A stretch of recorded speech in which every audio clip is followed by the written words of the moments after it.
नमस्कार।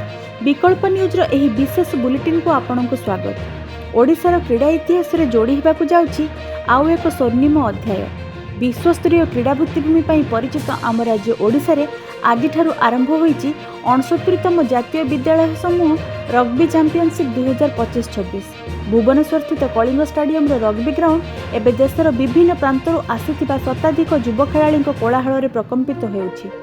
ଏହି भव्य क्रीड़ा महोत्सव को आनुष्ठानिक भाव उद्घाटन करने अतिथि भाव जोग देइथिले राज्यर 2 जण वरिष्ठ प्रशासक, क्रीड़ा और युव सेवा विभागर कमिशनर तथा शासन सचिव श्री भूपेन्द्र सिंह एवं विद्यालय और गणशिक्षा विभागर कमिशनर तथा शासन सचिव डाक्टर एन तिरुमाला नायक ଏହି समारोह मुख्य अतिथि भाव उपस्थित रही खेलाड़ी मानक उत्साहित करिसेंति।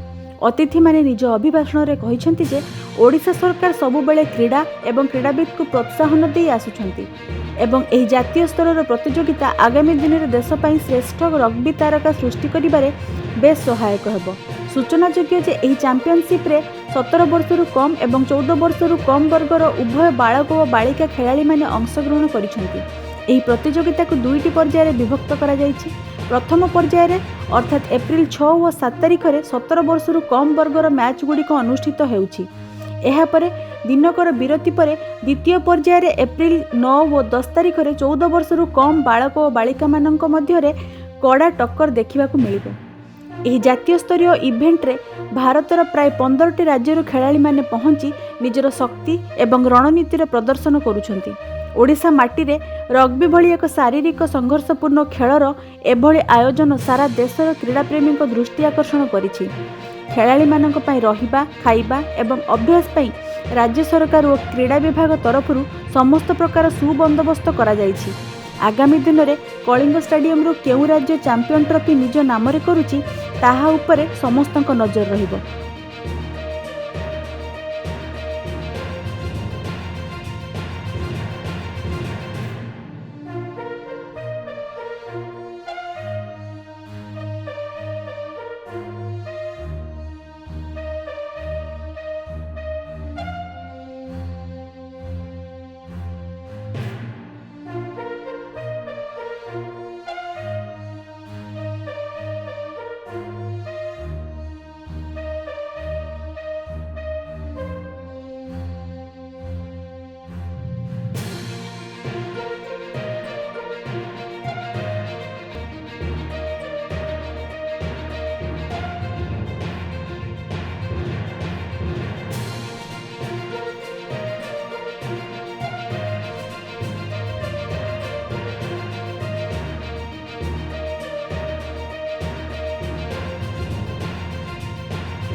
अधिक खबर पाई देखुथांतु विकल्प न्यूज।